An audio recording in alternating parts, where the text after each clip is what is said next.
So as we become a better windsurfer, we start moving on from our start equipment, the big stable boards and the large flappy style sails, onto this more intermediate advanced equipment. Things start to get more powerful, things start to get a little bit heavier, and it becomes more important to start to use our harness rather than just rely on our arms and our strength to control everything. When we use the harness, our arms stop hurting quite so much, everything becomes a little bit easier, you can stay on the water longer, and we can control the power that you now realize that you want to make the board go faster. And that's what I'm going to be running through in the next few minutes.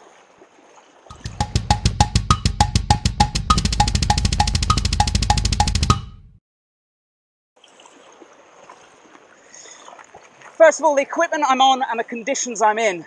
So it's not planing conditions right now. We've had some windy mornings, but early evening, almost every day, things start to ease up. So it's blowing a very gentle, I suppose, force 2 to 3.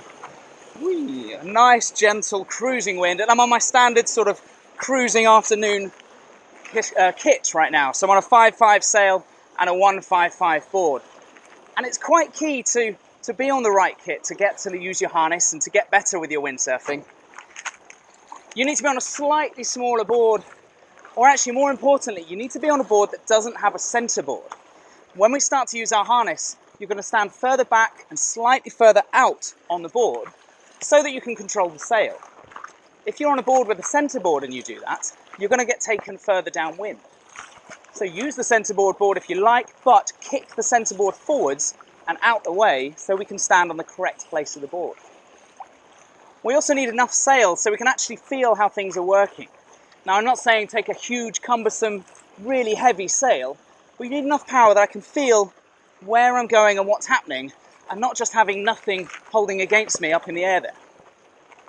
A 1.55 and a 5.5 for me is quite comfortable.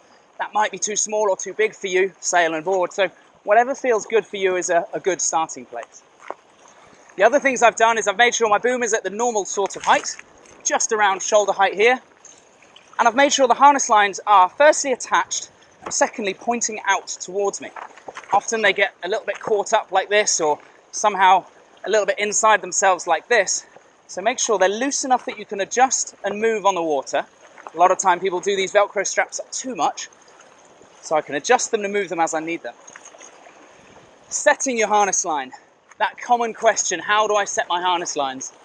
Now, for this example, I'm deliberately setting them in the easiest possible way. It's a 5.5 meter sail. So from in line with the mast up in front of you here, I've counted 1, 2, 3, 4, 5, and a little bit hands, taking me to the front line.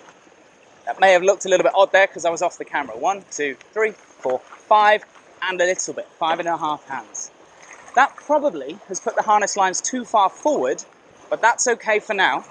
More of that can be found in another video that you can check out. I'll stick the link up above this when I edit this video. The other thing I've done is I've made sure the harness lines are about the right length for me. So they're from my elbow, from the point of my elbow here to about the palm of my hand so I can grip the boom. Just to clarify, I see this done slightly wrongly a lot of the time. People go like this, say that's the right length for me. But of course my elbow, or the harness lines are halfway up my arm here. So when you're checking it, hold the boom, and it should be roughly to your elbow. If you're thinking about buying the equipment, make sure they're adjustable, like these ones are just here. You probably haven't figured out exactly what size you want, and it'll probably change at some point what style of harness lines or what length of harness lines you'd like. So I'm pretty sure I've set everything up correctly. I'm now ready to start thinking about hooking in. Okay. On my way back in then, I'm going to be referring back to the elements of windsurfing. If you haven't worked your way through the elements yet, the fast forward formula, follow another link up above this now, and it'll make a lot more sense what elements I'm picking on and why I'm using them. The first element in our list that we're checking before we do anything pretty much is our vision. Where am I looking?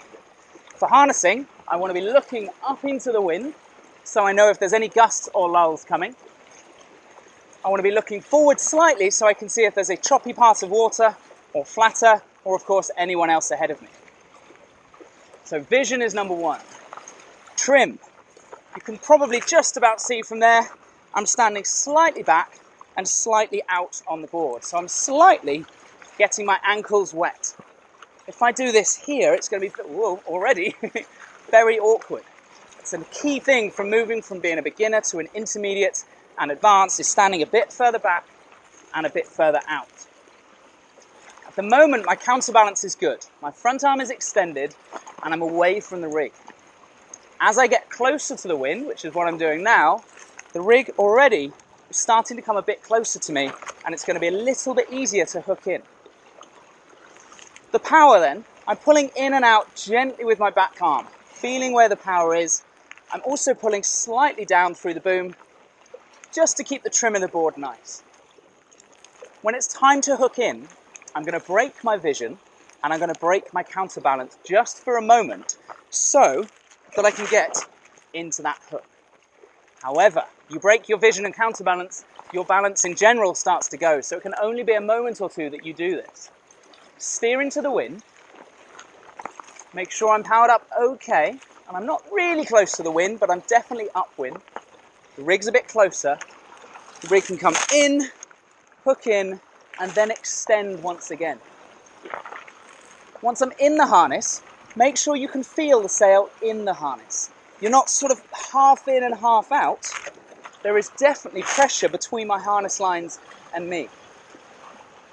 My vision has returned to normal, looking towards the wind and preempting the gust that just hit me. And my counterbalance is back to normal too.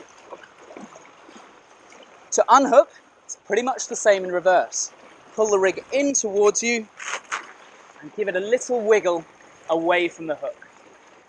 You need a little glance to see what's going on there, but if you get caught staring at the harness in here, even there, you're quite likely to be falling on top of the sail. Now, once I've hooked in, let's just do this again to make this clearer. Steer upwind, a little pull in, extend once again. Unhook. If you miss, rather than faffing around trying to get in there, whoa! If you miss, reset yourself and start again. Vision's good, trim hasn't changed, hook in, reset your vision and your counterbalance. Now when we're in, we need to control the power that's coming in. The way I'm doing this is with a little bend of the front arm, opens the sail and depowers the rig.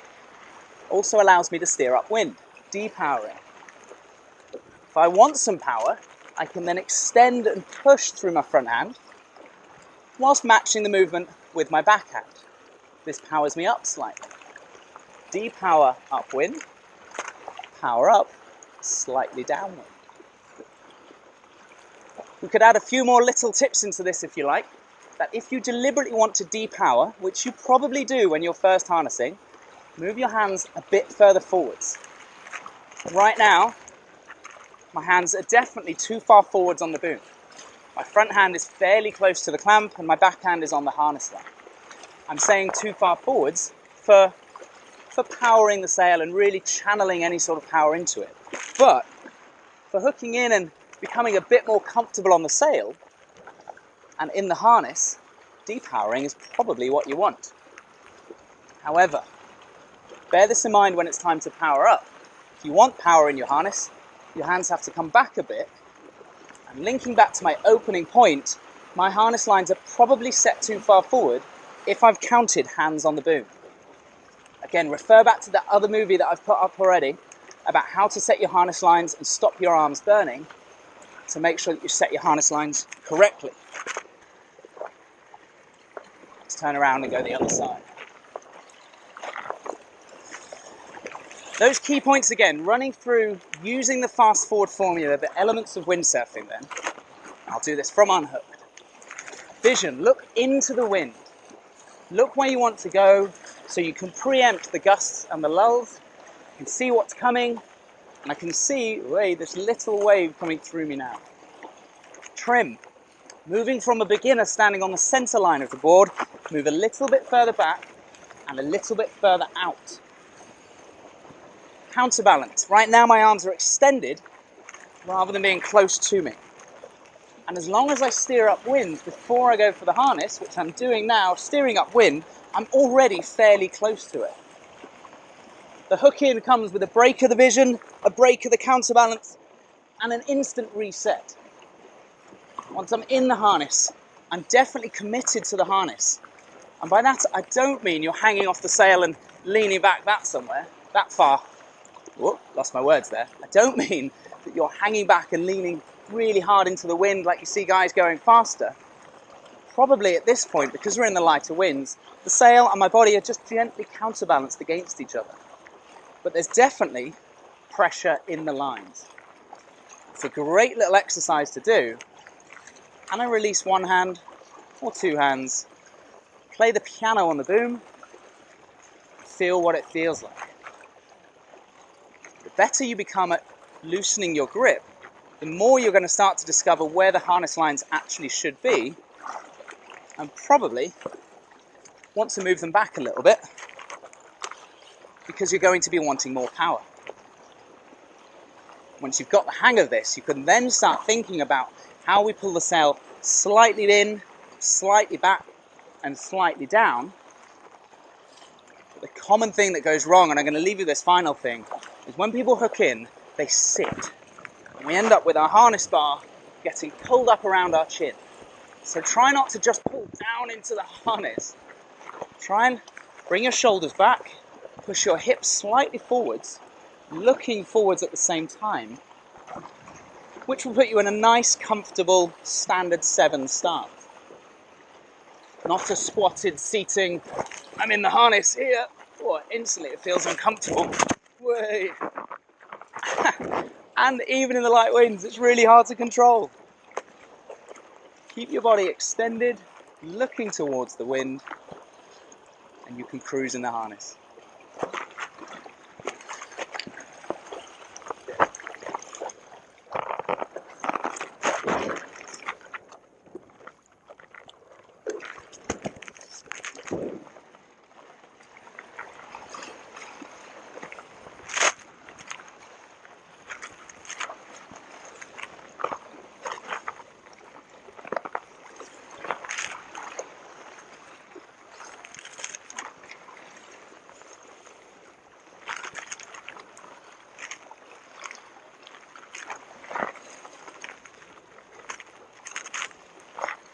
This is almost identical in the stronger planing winds, and I'll throw in a few clips of me hooking in and hooking out so you can see that. The only difference is I'll be already slightly more committed back onto the sail, which I can't quite do in the lighter winds.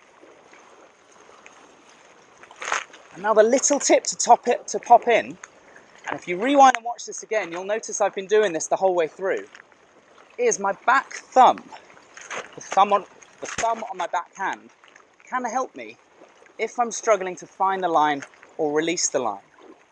So if I want to hook in, my back thumb is just ready, just in case I need to give it a little flick to guide it into my harness hook.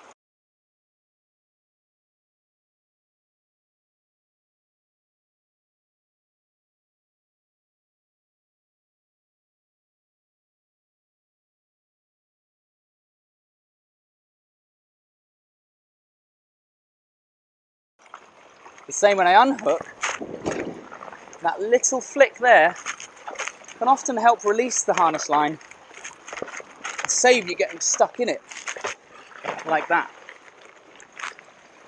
It's not something I teach from the beginning, and I deliberately haven't done it yet, but it's a great little tool to have in your pocket, just in case.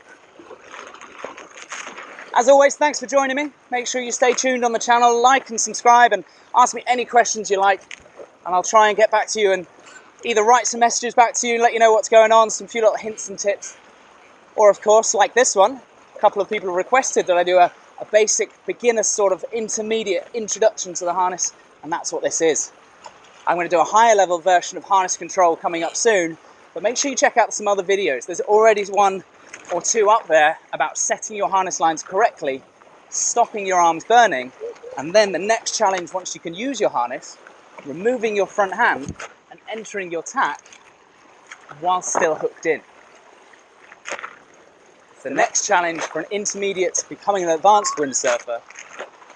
is whilst cruising along, ready for your tack, take your front hand to the mast, unhook, and then go into your tack. Front hand to the mast, in the harness and foot straps. Now unhook, drive upwind, still in the foot straps, through the wind, then around.